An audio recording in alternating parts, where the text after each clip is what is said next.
Hello again. Welcome to another edition of Northern Spotlights with me, Terry McStay. It's good to see you again. And today I'm delighted that my guest is Simon Donald. I'm Simon Donald, internationally renowned lavatorial humorist and Well, we've started that in the style in which we aim to continue, which is always good. Mate, I wish I should have brought some back issues of Viz for you to sign. Do you get asked that ever? most days, yeah. But it's not a problem. Obviously,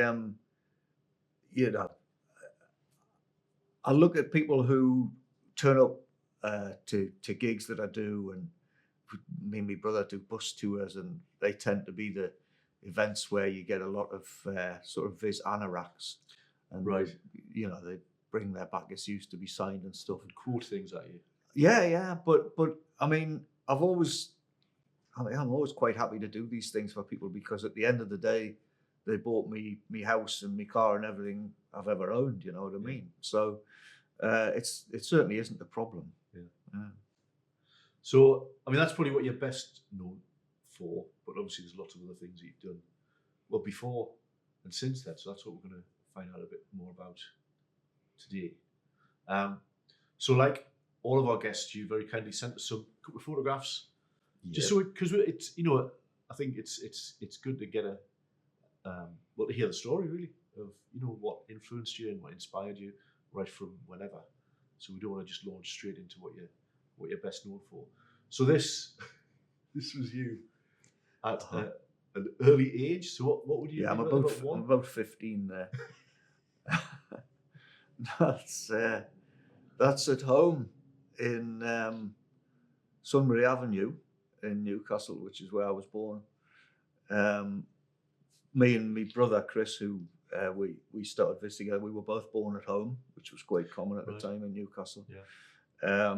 Our eldest brother was born in the General Hospital, but we were then both born at home. And my mum was a display artist for Phoenix, the department store. Right. And she'd given up work when she started the family, which was what women tended to do at the time. But she was kind of a very energetic and creative person. So even though she was at home and she had 3 kids and she was doing up a house, they bought a house when they got married. It was a doer up there, and they spent years doing it up. So with that and us, kids to bring up, she set up a business from home making soft toys. All right. And she also made wooden toys. Right. She was very talented. And that is actually a bear that me mum made. Right. She had a business called K Crafts. Her name was Kay, and she modelled it on the bears that she'd bought for me 2 elder brothers. Right. It was pretty much an exact replica, and theirs had the manufacturer's label on, and she had her own label on mine in exactly the same spot on the leg. So yeah, she was a very talented woman, and we've still got that chair that I'm sitting in. Really? It's in storage, but yeah, it's. But not the bear. Yes, I've still got the bear. Right. The bear's in a Tupperware box in the garage. My wife keeps saying we should get it out and put it on display. So it was very much in the blood then, the kind of the creative and the entrepreneurial sort of. It wasn't unusual for you. Yeah, it was the absolute norm in our house to just be creative. My mum and dad, although they were quite old-fashioned in many ways, they were also very open-minded. And my mum, when she was 30, which was the year that I was born, she was diagnosed with multiple sclerosis. And that changed things hugely, But one of the things that it really changed in her life was she became aware of the plight of especially disabled women at the time, who had a harder time of trying to get government support than disabled men did. It was this very strange thing. If you were a married woman, you got less benefits than a married man with the same disability. It was a peculiar situation. So, having worked full time and then brought up still bringing up the 3 kids, we were still young at the time, and set up our own business from home. She then became one of the co-founders of a disabled women's charity, campaigning to have equal rights for disabled women in the benefits system in the UK, which she achieved after 11 years. They finally got sort of parity with men, and then after that, as if she hadn't done enough, she became the secretary of the Newcastle branch of the Multiple Sclerosis Society, and she continued doing that until she wasn't able any longer. So she had a sadly short life. She died when she was 60, but she did a hell of a lot in it. So it was absolutely, as you say, it was the norm to just do stuff for yourself. That was just what we did in our family. My dad was co-founder of Newcastle City Guides, which he did also at the same time as my mum was launching the charity. My dad was launching Newcastle City Guides, which is quite a major, quite a renowned group of people now, sort of celebrating the history of the Northeast, and so it was just completely normal in our house to just do things. It didn't seem strange to us in any sense to just try to turn your creative stuff into something to share with other people, And me and my brother Chris, who we went on to found Viz, the first thing that we did together as a sort of a project, we didn't have any idea to sell it to anybody, but we used to make sort of spoof radio broadcasts. And that was simply because my dad had got us a cassette recorder. Yeah. So because we were able to record things, it just straight away we decided to try and use our sense of humor was always a big thing. I mean, we did have a tough time. My dad had grown up in a really poverty-stricken area of Newcastle. He had a pretty tough childhood, and then obviously this business with my mum becoming seriously ill, as they were just in the sort of early years of their marriage, kids just small. It was a pretty tough time, and the way our family coped with all of that was with humor.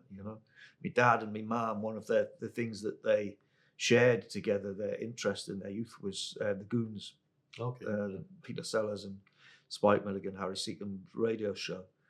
And so we grew up listening to the things that they loved. There was other stuff, they like Peter Cook and Dudley Moore, and there was an American comic performer called Stan Freberg, who did albums where he, sort of satire stuff, spoof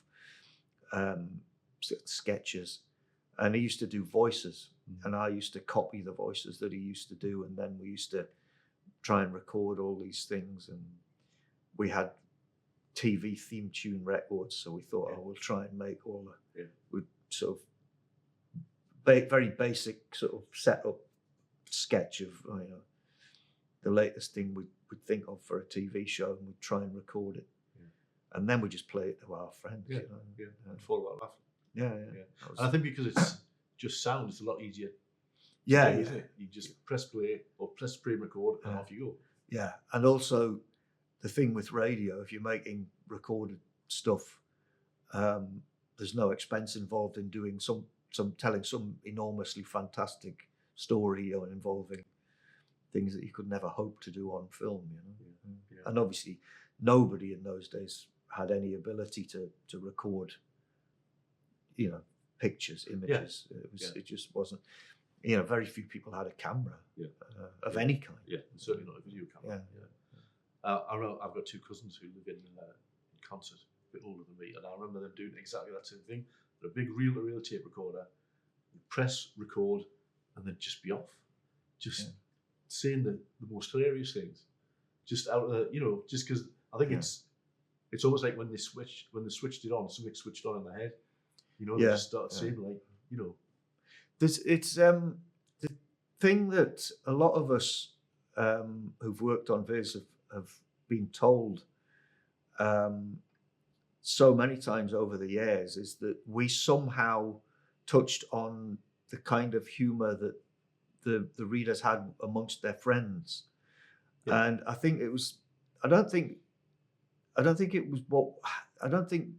the essence of what we did was necessarily unique, but it was the way I suppose that we captured it. Yeah. I think it was a kind of humor that hadn't necessarily been captured before. Yeah. And we didn't consciously do that. Like, like you're talking about, we had sort of, without any thought at all, we had begun capturing the type of humor that you have amongst your friends. We'd started to capture it on those very first cassette recordings when we were younger. And then obviously with my mum being an artist, we were always encouraged to draw. And I'd got into comics when I was, pretty young. We were all into, we all had a weekly subscription to a comic when we were little. And, it would come through the letterbox with the newspapers on a Friday evening or whatever. And that was like a weekend, was reading the comic. And it was a big deal. And as I got a bit older, I switched to reading American comics. And that was when I really developed a passion for wanting to draw comics, Right. Because I used to get Mad magazine whenever it came out. Yeah. And that was a real. It's so very unusual. Yeah. And it took a while to get the humor. Yeah, a lot of it was kind of American humor, which was slightly, the references were slightly different, but at the same time, it was somehow captivating. It was like, what is all of this about? And why is it funny?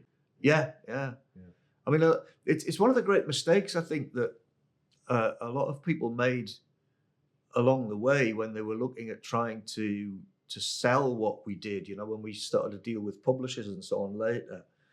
They said, "Oh, you need to take all of this regional stuff out because it's not going to appeal to people." And I remember saying to John, actually, he did become our publisher, and he said, "Oh, you need to drop all the regional stuff." And I said, "But John, there was a couple of Play for the Days in the 70s that were based in Glasgow, and I think that guy." He was a singer from Glasgow, not Billy Connolly, but another guy, Frank. What's he called? He'd been in one of these plays, and it was kind of done in regional accent and dialect, and I was absolutely fascinated by it. I didn't understand all of it, but at the same time, you kind of got the gist. Yeah. But you also thought, wow, this is like a whole other thing that I was unaware of. There's this culture of another place that's not actually that far away, but And I tried to say to John at the time, look, there is an appeal in this. It's there's an appeal in celebrating the culture of where you're from. Yeah. There's this bizarre idea had gone around for years that you were supposed to hide all of that. Yeah. You're supposed to get rid of your accent. It was the only way you could ever succeed. I mean, my dad, who came from Shield Field, which is like right next to the river, and traditionally in Newcastle, the closer you live to the river, the stronger your accent would be. He came from an area that was, the east end of Newcastle, that was very, as I already touched on, it was an area in poverty when he grew up. And his mission was to sort of get out of that world of poverty. And one of the things he believed that you had to do to get out of that was to lose your accent.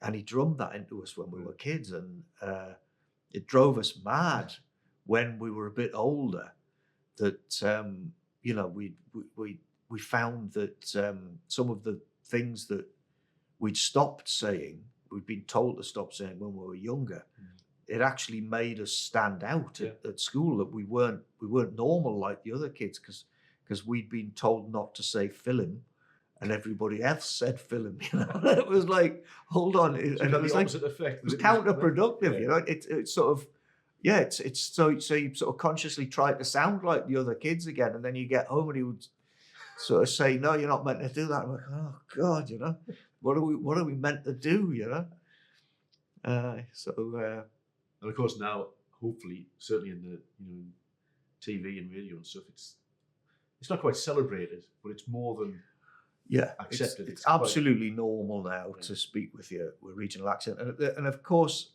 ironically, the world is getting smaller, so regional accents will fade as because the way it used to be, you only ever spoke amongst people who sounded like you. Yeah. So it kind of reinforced that way of speaking, didn't it? But of course, everybody, now communicates with people all over the world, and it's going to be around for our lifetimes, I'm sure. But it's something that we did celebrate in what we did. We didn't consciously think about it really so much at the time, other than when it was pointed out to us, by people like John, as being something that he thought was wrong in what we did. But surely, if you took the regional stuff out, there wouldn't be that much left, would there? Yeah, I mean, that was what we were sort of trying to say to him, like, what's it going to be all about if it isn't about that, Yeah. It's it's a peculiar thing. I think there's this great mistake that's made in so many fields, and especially artistically, but it happens in business as well, is people think that the route to success is to do the same thing that everybody else is doing right now. And if you're not doing that, then, and the great example is in the music industry, Frank Zappa was a great sort of analyst of what was going on. He was somebody who obviously spent a lot of time thinking about things, and he pointed out that in the music industry, what had happened was there used to be these fat guys who sat behind desks smoking cigars, and a group of young kids would come in and say, "We're a band, this is what we sound like." And he would sit there and he'd say, "Well, I haven't got a clue what this is, but I'll give them a chance." Yeah. And some of them worked and some of them didn't, And what they eventually said was, hey, this is great. These hippie kids are coming in and they're making music and it's selling by the million. What we need is like somebody who understands what they hear when these guys walk into the office. Yeah. So, hey, what about that kid who makes the tea? That he's a hippie kid. He should know what these young kids want to listen to. And before long, the kid who was making the tea has been asked to come in and listen to the demos of the new bands. Yeah. And before long, they're saying, "Oh, yeah, you should be behind this desk, because you're the one who's choosing these kids." And before long, you've got this guy who thinks he knows everything sitting behind the desk, whereas you used to have somebody who said, "I haven't got a clue what this is, but I'll give it a try." Yeah. And that's where the new stuff came from. Right. But once you've got somebody sitting behind the desk who thinks he knows everything, nothing new's ever going to come along. Yeah. And that was what we tried to say to John. What you're saying is, if you took the regional stuff out, what would be left? There would be stuff left, but it wouldn't be as unique as it was. Yeah. It wouldn't, and like I say, what we sort of brought to the world of publishing, I think, was, I've touched on this already, is that we did something that was quite simple in truth. It was this world of humor that existed in everybody's world, but it had never been put on paper before. Yeah. And that was what we had. And, and then you got these publishers who would look at it and they couldn't work out why they couldn't sell magazines to young men. Yeah. And then they saw that our magazine sold to young men. And then they would say, "Well, you need to work for us." And we would say, "Okay." And then they would say, "But you can't do it like this anymore. You need to change. You can't do the thing that succeeded. That thing. You've got to change to what we think you should do." And that was exactly it. And it got to the stage where we were having interviews with big publishing houses, and the three of us, three scruffy sort of teenagers from Newcastle, turn up in these big executive offices, and these guys like literally say, "Oh, this is brilliant what you're doing. This is exactly what we need. We've been trying to find a magazine that will sell to people in this age group."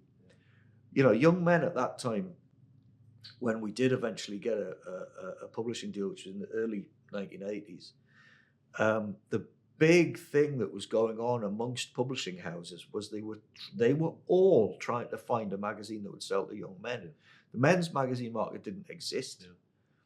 Young men, very young men, bought comics when they were still boys. When they became men, they drifted into, some of them would buy specialist magazines like car magazines or football magazines. But if you weren't into football or cars, you didn't buy them. And not everybody who was into football and cars bought them either, So it was like a very limited market. Women's magazines was a different matter. Women bought millions of magazines every week. And they just were desperate to find something. And then they sort of found that there was this phenomenon, as they saw it, was these three guys in Newcastle were making this comic, and it sold in great numbers for something that was published independently. It sold in great numbers to exactly the people they were trying to sell to. And then they came to us and says, right, this is what we want, but we don't want it to be what it is. Yeah. And we said, well, but that's your problem. Yeah. That's why for all these years, you've been struggling to produce something that will sell to these people. It's because you're trying to, every time something comes along that you find is part of the solution, you try to change it. You try to introduce all of the problems that make it unappealing. There was a tremendous thing that happened. One of the great lessons, looking back on my career, that I've learned is, if you're going to have success in anything, you need to have the skills involved, you need to have the commitment, you need to have the work ethic, but also somewhere along the way, you need to have a big slice of luck. There's lots of people, all the industries I've ever touched on in my career, you see that there are people, especially in the music industry and the comedy industries, are both great examples, where everyone who works on those circuits, they've seen a band come and go in their time who they think were just as good as so many, or better than so many of the acts who did become successful, and it just didn't happen. And all that went wrong for them was that it just didn't get that element of luck, But I think it's also recognizing that you've hit lucky and grabbing it with both hands. Yes. And kind of running with it. Also, there has to be an element of compromise. And this is where, you see, we had something of a punk rock ethic in what we did, in that we were launched out of the Newcastle punk rock scene. That was when we began to sell our comics, was amongst at gigs amongst the people who were on that scene. That was the beginning of it. And we really felt that ethic was an important part of what we did. We didn't really talk about it. This is on reflection, I see this, But it was a huge part of what we did. And there was this guy, wonderful guy, he's not with us anymore, sadly, who was an enormous part of the sort of teenage cultural scene in the northeast of England for many years. In 1966, he started a shop in Newcastle in an old sort of virtually, it was like a rundown arcade in Newcastle, which happened to house the Club of Go-Go, which was this great venue where The Who, the Animals were the resident band there, The Who played there, Bo Diddley, so many acts who went on to be huge, with Jimi Hendrix, and Robert Plant played, and it's like all these people who were huge came there. So it became, the club itself became a hub, obviously, for the teenagers of Newcastle. But then the arcade which housed it, it was upstairs at the front of the arcade building was the club. But the arcade itself was full of rundown shops. And there was this printmaker called Brian Sandals opened a shop in there, basically to sell posters, because in the mid 60s, 1966, this was the first time that teenagers and students in particular were able to dress up the walls of their Right. rooms and buildings with big posters. Yeah. So he made posters, and people went there to buy posters to cheer up their rooms. And because he could sell posters to them, he sold other fashionable things at the Yeah. time. You know, the Beatles, when Sgt. Pepper came out, I think it's Paul McCartney is wearing like a sew-on embroidered patch Right. on the sleeve of his jacket, and embroidered patches suddenly became very fashionable, so he sold them. Yeah. Then pin badges became enormously popular, so he sold them. Second-hand records, and this whole business sort of erupted in this rundown arcade. So is this the Handyside? Handyside The Arcade. the much lamented or missed Handyside Arcade. That's right. So, and between 1966 and when the arcade was demolished in 1987, Brian had this thriving business for teenagers, and the arcade itself became a hangout for teenagers. The weekend, it was absolutely stowed off. And sadly, what the developers never realized was that part of Newcastle's sort of business centre would never be as popular as it was there and then. Yeah. And you know, they pulled it down in order to build Well, something you just else. have to go there now Yeah, to see how it's true that derelict. is. I mean, almost, those of you who are from the Newcastle area will probably recognise yeah. what we're talking about. And yeah, they kind of, they got rid of the magic, didn't they? Yeah. They tried to replace it with something else that just didn't work. And it was the roof of the building was listed, Right. so they effectively did a con trick by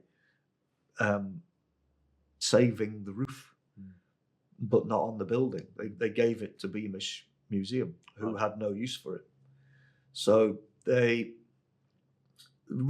took away something that was a genuine asset for the city, not just for the teenagers, but I mean, architecturally, it was part of a period that Newcastle has very little of left. People from the area will probably know that the Royal Arcade was demolished in the 60s. Now, the Royal Arcade was never popular. It was never, from when it was built, It was a bit too far out of the. Yeah, it centre, was wasn't in the wrong place.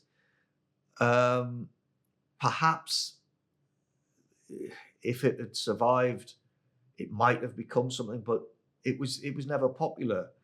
But the thing with the Handyside Arcade was it was popular.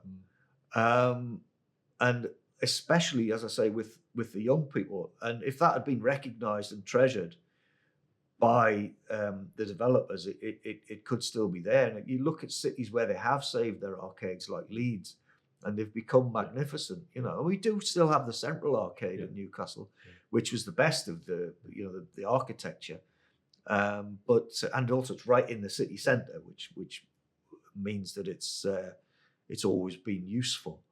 But it was a great loss to the city. But Brian, this guy who ran this shop, the Card Bar it was called, he said to us, he recognised that Viz was selling to teenagers. Teenagers who were coming into his shop would say, "Oh, do you sell Viz?" And he'd say, "Well, what's that?" And they said, "Well, we buy it at gigs, you know." Yeah. And he got in touch with us and said, "I would like to sell your magazine in my shop." And we said, "Oh, that's brilliant," because there was already an independent record shop selling it. Right. The first shop that ever sold Viz was called Listen Here, and independent record shops were a big part of how the magazine took off.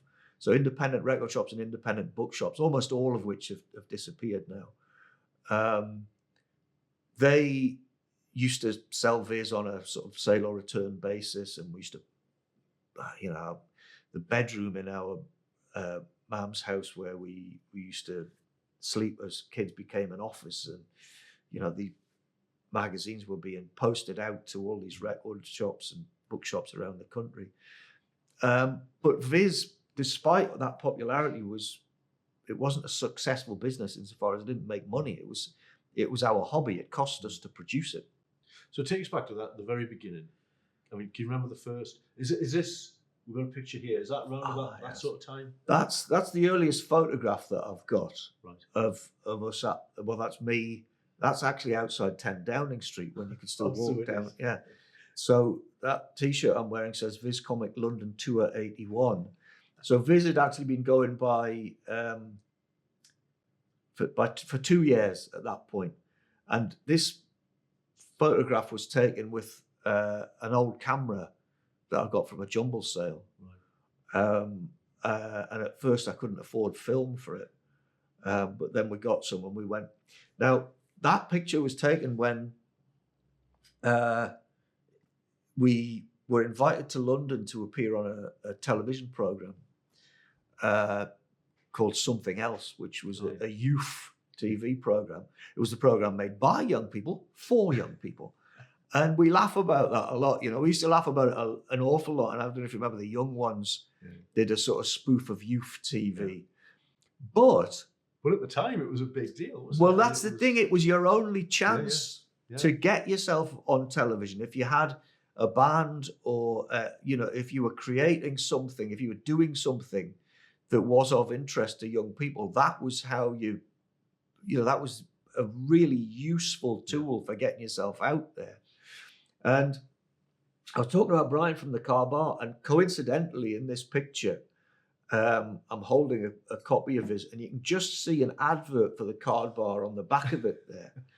And now what Brian encouraged us to do, this is the guy who ran the Car Bar, he said, what you need to do in order to make your magazine profitable is you need to sell advertisements. Right. He says that's where you'll be able to cover all of your costs, and then your sales will result in profit. So up till then, it was something you did, and it was actually costing you money. Initially, it was costing us 30.5 pence per issue to produce, and we could only sell them for 20 pence. Right. So it was losing a third on every issue, every print copy. However, it was a hobby, something that we just did for fun. Yeah. But over time, the printing was very expensive business at the time.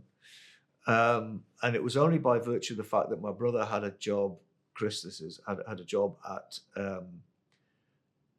the Ministry, Department of Health and Social Security, as it was then, the offices based in Newcastle. And it was a really boring job, but he got a decent wage out of it. And, when he went for his interview there, they said, one last question, why do you want to come and work here? And fortunately enough, on the bus ride there, he thought about this in case they asked him. Right. And I don't know if somebody had told him previously that this is the sort of thing that You should see. Yeah. Or whether it just came off the top of his own head. But he said, well, I have a number of hobbies, and I don't think, that I don't think I'll ever get the option to fully enjoy my hobbies if I haven't got a steady job that'll fund that sort of lifestyle, And they went, yes, this is a box to tick, This is just the boring kind of person we want. But he didn't say that, like, my hobby is like, selling comics with loads of swearing in. But what happened was that job gave him enough money to pay a print bill, Right. to produce those comics to sell at a loss. Right. And So we have the civil service to thank yeah. for the. But then what later happened, of course, was that we were actually a little bit further down the line granted the Enterprise Allowance Scheme, Of course. Yeah. which was basically a means of taking 1 foot off the government support ladder. The government had spotted that lots of people tried to set up businesses when they were still unemployed. which obviously is what people That's do. what you do, isn't it? Yeah. But most people were so desperate to make a success of it that they just did it kind of secretly in the hope that they could build up enough money to actually jump off the support ladder, you know. So what they did was they set up a scheme where you got slightly more than you would in supplementary benefit per week, but it only lasted a year, I think, or 2 years. Right. And then you were on your own. And so it was a way of signing off the dole and trying to make a go of your business. So, but, you know, to get to that point, we had to follow Brian's advice of taking advertising to try, because it was, you know, when we first sold Viz, the night we first sold Viz was at a punk rock gig, well, post-punk, I guess you would say. A couple of local bands played. We turned up. We'd been going to see these bands for a year or so by then. It was a pub in Newcastle where we used to go. The function room was upstairs, and there was the entrance was from the hallway. So there was a door into the hallway from the street. Right. You could go straight up to the function room where there wasn't a bar open up there in the function room. So it was just full of underage kids because you could just go in and go up the stairs, you know. So we used to go in. I was only 15 the night we launched Viz. So we sold the comics on the door of this gig, you know, and it was this thing we'd put together. We didn't expect it to be necessarily a long-term project. It was just something that we did. So, I mean, what were you hoping for? Was it just, we're just going to make... We were, like everything we'd ever done up to that point, we were just hoping to get some laughs. Yeah. That was literally, we hadn't thought of it beyond that. I mean, I had wanted to be a comic artist. This was, in a way, this was a realization of it. If it had never gone beyond this one comic, I would have still fulfilled that dream. That was, you know, to have my drawings in print in someone's hands. Yeah, that was kind of it. Yeah. And then what happened was that night Chris had paid to have 150 printed. Right. And the capacity of that room, the fire capacity of the room, was 90, I think, at the time. And we sold all 150 copies. Which either meant people were buying 2 each, or there was a hell of a lot more people in there than there should have been, and nearly all of them bought it, which was closer to the truth. I mean, the story is that we did sell all 150. We didn't quite sell all 150. There was some left over that people had pre-ordered and stuff like that. But we sold. Yeah. We did sell out. We sold out pretty much immediately. And at that point, we kind of went, whoa. So we could do another one, right? You know. So you weren't expecting. You thought that was it. You're going to do it once, and that was it. And then we didn't. There was no plan to do another one. Yeah. And the idea that we could do another one, whoa, that was great. So, and for the next one, we printed 500, right. And they all sold out. And you know, so this was where it was starting to get interesting. It was like, right, we need to see if we can make this work as a business. You know, we need to make it work for us financially. You know, you can't continue. Well, I guess we could have continued losing money, but it would be, you know, it'd be like going fishing or whatever. You know, you pay for your tackle and all. Well, exactly. You know, it was a hobby. Hobbies aren't that. You spend money on them because it's something you enjoy, isn't it? But we did at some point see, I mean, especially with the help of Brian, that there was this potential to turn it around pretty much as it still existed in our own hands. We could turn it around from losing money to making money if we could sell adverts. Yeah. But the big thing was, we didn't want to sell adverts because that was like totally against what we did. You know, that was like such a sellout thing. Yeah. However, Brian, having, you know, sat there in the arcade watching teenage trends come and go, as he had done, he'd been supplying things to teenagers for a long time by this stage. And day in, day out, he dealt with teenagers and saw what they were like. Yeah. And the one thing he knew very well about teenagers was, if you try to sell something to a teenager, they do not want to know about it. Because that's not cool, right? And especially if you try to make it appealing to teenagers, that's absolutely the worst thing, because you're like some old twat who thinks they know what teenagers like. And that's exactly the kind of person that teenagers hate the most, you know? So Brian said, what you need to do is you need to make advertising that fits with what Viz is, with what your magazine is. He said, so... Because otherwise it would just stick out like a sore thumb, wouldn't it? Yeah. So he says, in order to prove this to you, he says, I will pay for a half-page advertisement in your comic. He said, and he said what he would pay for it. Right. I can't remember what the sum of money would have been, but he kind of had a good idea what it was worth. So he was putting the seed in our minds that we could go to any other business locally and suggest, or any other fitting business socially, locally, and suggest that they should pay a similar sort of fee, right? So what he said was, he says, I'll pay for an advertisement in your comic, and you can say whatever you want about my business. Right? He says, I do not care what you say. I'll pay for it regardless. Right. You design it. You say what you want about my business. He says, I literally don't care. He says, I'll pay for it and we'll take it from there. And it was an absolute stroke of genius, because it meant from there on, any business who wanted to advertise in Viz, they became a unique part of the product. Right. And also teenagers went, whoa, these people are cool. Yeah. They let Viz take the piss out of them, you know? Yeah. So, and it was brilliant, because some people got it and some didn't. Yeah. And that was a great thing. I remember going into a shop once and saying to this guy, we've got this advertising policy. It's quite unique, you know? I says, basically, you tell us how big you want your advert. We design it. That's the only decision you can make. Yeah, we design it. You pay for it.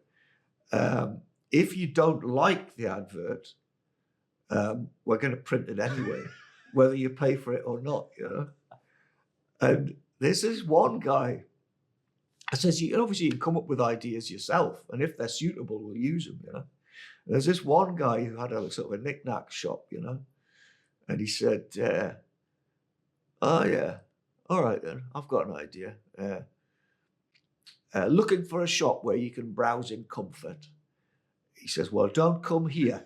You come here, you buy something, no time waste. And I went, yeah, that's brilliant. And so he got his advert. But it just became a great part of the whole thing, you know. And it wasn't until years later that we eventually didn't have the time to do that. And adverts became just pretty much, a flick past, generic thing that you got in other magazines. But that, like I say, it was a big part of the establishing sort of footprint of Viz, was that it had this unique advertising that was almost just part of the comic, you know. Yeah, you just happened to have paid for another bit of the comic. Yeah, that's right. And it did help us turn the whole thing around to become a business as well. It was a really good idea. And Brian kept, when the arcade closed down, he kept his shop going. Yeah, because he moved to a different part of the castle. Cross Street, slightly less. Well, he was always in low rent premises. That was his, that was part of his the way he operated, you know. And he moved to Cross Street and he lived above the shop. Right. And sadly, he died there in a fire. The whole place burnt down in 2015.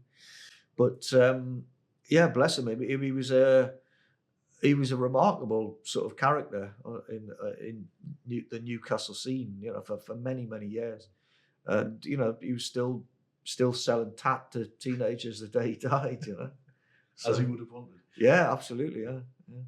So this is all within the first year or so of you starting? Well, the first we were independent for 6 years, right?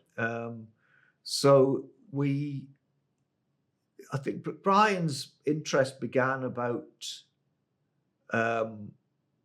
I say his interest. He became sort of actively interested in what we were doing from when we started to sell through his shop, which would be about probably issue 3 or something, which would be the second part of 1980. Maybe later than that even, but sort of 80, 81, we were becoming a big concern locally. Yeah. And, so we were selling well in Newcastle, and then we started to sell quite well around the independent student and independent bookshop. So independent record shops, student shops, sort of shops on student campuses, and independent bookshops started to sell. And so there were little spots around the country, usually major university towns, right, where Viz became popular. They weren't selling in the numbers that they were in Newcastle, but the fact that we were selling so well in Newcastle, and the fact that Virgin, which had recently moved into Eldon Square, originally the big shopping development, yeah. So they opened. They had originally begun on the same street as Listen Here. Actually, they had been in the same shop at one time. So the shop, Virgin Records and Rags, I think it was called, opened on Ridley Place in Newcastle in the mid-70s, I think. They moved along to the end of the street, and then they moved from there to Eldon Square. And when they moved to Eldon Square, that shop on the corner became Listen Here, and that was an independent shop, and that was the independent record shop that first sold Viz. That was the first shop that sold Viz over the counter. And the Virgin shop, as it was in Eldon Square now, was managed in a unique way. It was unlike other record shops. So the HMV shop was managed from a head office, and the manager of the shop had little say in what he sold. I say he because it was a specific guy who I'm talking about, a guy called Keith, who founded Kitchenware Records. Mm. So he ran the HMV shop in Newcastle. Keith, I've forgotten his surname for now, but Keith ran that, and he was kind of, it was run like a very traditional sort of old-fashioned business, with departments, and it was quite strict. Virgin, on the other hand, was run like an independent record shop, and the manager could buy stock that he just chose himself. Mm. So he stocked the place according to what the local kids were into at the time, So he wanted to stock Viz because the independent record shop was selling it. And because it was a big shop, the Virgin shop was hugely popular. Loads of the teenagers passed through the door on their sort of Saturday circuit of all the teenage hangouts. I was one of them. and that was where they were introduced to Viz. So because Viz became so hugely popular in that shop, that played a big part further down the line in our publishing deal. Right. it was a window of opportunity that wouldn't reveal itself until further down the line, you know. But the development over the first year was basically just us selling out that first issue, realizing we could do another one, doing another one, printing a lot more of them selling out, local shop becoming interested, and then the sort of that tiny little circle of people who were coming to gigs on the post-punk scene in Newcastle. Yeah. That was really where we were having success. Right. And it began to break out of that as, you know, year 2, year 3 came along. And then by, year 3, sort of 81, that was when we were starting to attract attention from elsewhere. And that was where the BBC came to us and asked us to appear on youth TV, because I don't actually remember how they had come across it, but it may actually have been through Rough Trade Records, because they were one of the independent shops that were selling it. And they were at the time, you know, in West London, and you know, they were not far from where the BBC Community Programme Unit was based. So you said you said it was selling in sort of university towns and cities, so Bristol, for instance, how would they hear about? Well, a teenager who buys his comic in Listen Here in Newcastle, finishes school, Goes to study at university, goes to the Union bookshop there, and says, you know, in the magazine section, says, where's me Viz? Yeah, do you sell Viz? And they say, what's that? Right. Oh, it's from Newcastle. So it's spread across the country. So they would write to us or ring us up and say, can we stock it? And it spread like that. Yeah. So that used to happen. But we actually used to get, sometimes it would be the people who went to university, they would actually write to us themselves and say, our bookshop doesn't sell it. Right. Is there any way we can get it into the local shop? You know. Right. So we would then write to the local shop or ring them up and say, would you like to stock it? Because we've had this letter. And they would say, oh, we'll take 6, so a return sort of thing. And so, you know, it was bit by bit. Yeah. So then the TV thing happened. Yeah, that was a big deal. That was when I could tell by the way you said that it was. Well, the TV crew, they turned up to interview us on our doorstep. Well, they didn't interview us on our doorstep, but they turned up on our doorstep to interview us, and there was 6 of them. And, you know, they had lights and cameras and a sound man. And Viz had been going for nearly 2 years at this point. And we hadn't told our mum and dad about it yet, you know. And when the BBC film crew turned up, we sort of had to quickly say, oh, by the way, we've been doing this thing. This sweary magazine. Yeah, we still never showed it to them for a while. But my mum and dad were impressed by our, I guess, what's the way people would describe it nowadays is our entrepreneurialism. Enterprising. Enterprising. That's exactly what we were. We were enterprising, but my mum and dad were very impressed by that.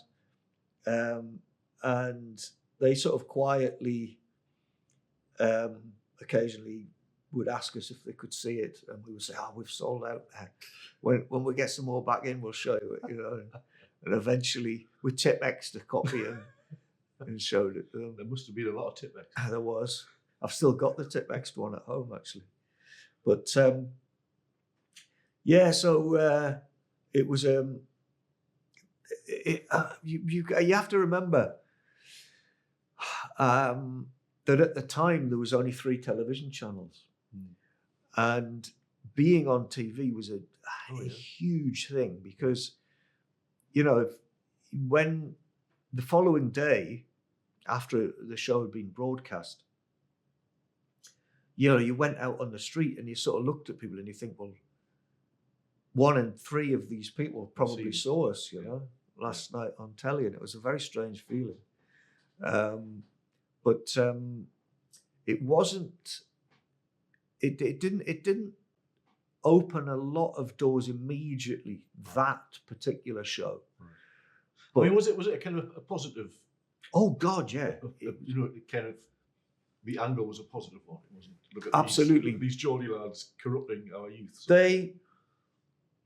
It was the BBC Community Programme Unit. The programme was called Something Else. And as I said earlier, it was the programme made by young people for young people. Although the programme that we actually went on to make 2 years later, which was called Sparks, which was a programme about young people who are doing it for themselves. Sparks, we actually in truth, we had much more say in the production and content of that show than we did in Something Else, it was put forward as we made this program, but they were much more hands-on than the other team were. Yeah. But it was called Something Else Newcastle, and it covered Newcastle and Sunderland. And it was basically, they picked 6 people who were doing interesting projects. And Chris was Chris, my brother was one of them, which obviously when they interviewed him, that was with me and Jim. Yeah. So this was the way the Something Else programs were made, I think. I think they picked a group of teenagers who were, in theory, the program makers. So Chris, my brother, was one of that team of 6. The other ones were a guy called Mark Ruff, who went on to be a stand-up comedian. He's not with us any longer. There was South Shields Youth Theatre were represented by Tracy Wilkinson, who went on to be in Our Friends in the North. She's a huge actress. She was in that prison drama as well. She played one of the lead roles in that. So she was one of the big success stories of it, not just us. And they interviewed each of the people about what they did. There was a few bands were featured. There were a couple of live bands in the studio. One of the people who was in the group of 6 was a fireman from Newcastle who was a motorcycle enthusiast. Okay. And he was into heavy metal. I like his metal. So they got the Tigers of Pantang on. Of course. Yeah. Whitley Bass finest. Yeah. Anyway, he was a nice guy, and the Tigers of Pantang played in the studio in London, which we all went to see the bands recorded there, and it was amazing because it was the Old Grey Whistle Test studio, really? And it was just remarkable being in there. But so they recorded the Tigers of Pantang and the Angelic Upstarts were the other band, and that was all shot in London. They interviewed each of the people about what they did. They filmed South Shields Youth Theatre. They filmed the bikers who were the associates of the firemen. They did a whole section with them, and they did this section with us where they came and interviewed us about what we did. But we also did lots of stuff throughout the program. They asked us to sort of do the linking bits. So we did the graphics and some little cartoon pieces about each of the other people's stories, So we were quite heavily involved in it. It was a tremendous thing at the time, just to sort of the idea of being involved in television. I mean, at one point we were drinking with the Angelic Upstarts in the BBC bar overlooking the Blue Peter Garden. I mean, it was just mental, you know. I was like 17 at the time. This is when this picture was taken. That's actually taken on the day that happened, and it was an amazing experience. But they interviewed us. The interview was shot in our house in Newcastle, in the bedroom where we put the comic. Which was still your production. Yes, yeah, and was until 1988. So for the first sort of 9 years of Viz, that was where we were based. Even though we weren't living there anymore by that time, we still used it as an office. But the interview they did with us, we didn't quite know what to do when being interviewed. It was going to be our first proper interview, you know. So we went to the pub and got pissed, which I mean, I can't say that I would recommend it to anybody about to do their first. It's what you do, though. we were kids. And then when we got back from the pub before it was time to do the interview, we decided to put wigs and false mustaches and things on, and it was all a bit goonsy, you know. But to be honest, it was good fun, and it came over quite well. It did come over as being quite anarchic, and I can't say that it directly led to better things, but certainly it felt brilliant. And I suppose there must have been people who saw it on the TV and then went out and looked for it, you know. Yeah. But really, the TV, the really important TV show was the one that came 2 years later, in the summer of 1983. Right. And that one was watched by two people who would, independently of one another, although they were both in the same business, they would really change our career. You know, the first guy was a guy called Bob Painter, and he worked at IPC magazines, Fleetway Publications, I think they're maybe known as now. I can never remember which way around it is, if they were Fleetway and they became IPC, whatever. But they were the ones who very proudly put onto the newsagent shelves 50% of everything that people bought in magazine shops. So, well, should we? So we've covered the early part, yeah, kind of the independent part. Yeah. Should we stop for a break, or a cup of tea? Yes. And then you can tell us about nice cup of tea. Hitting the big time. Yes. Brilliant. Right. Back shortly. I never forget his words. He said to us that day, "Don't tell yourselves that there isn't a career in what you do. What you do is and can be a job." Yeah. And that was the first time we realized, you know, this really is going places, you know. But at the time we knew that he was wrong. We knew that he was wrong to try and change what we did. So my brother received this letter and he thought, oh, that's not a bad idea. So he wrote a letter to Richard Branson. It was the thing that absolutely changed our lives. And I just remember me and Chris at this moment just looked at each other across the table. You know, it was a real moment. You know, one of the lessons that I've learned about success is you need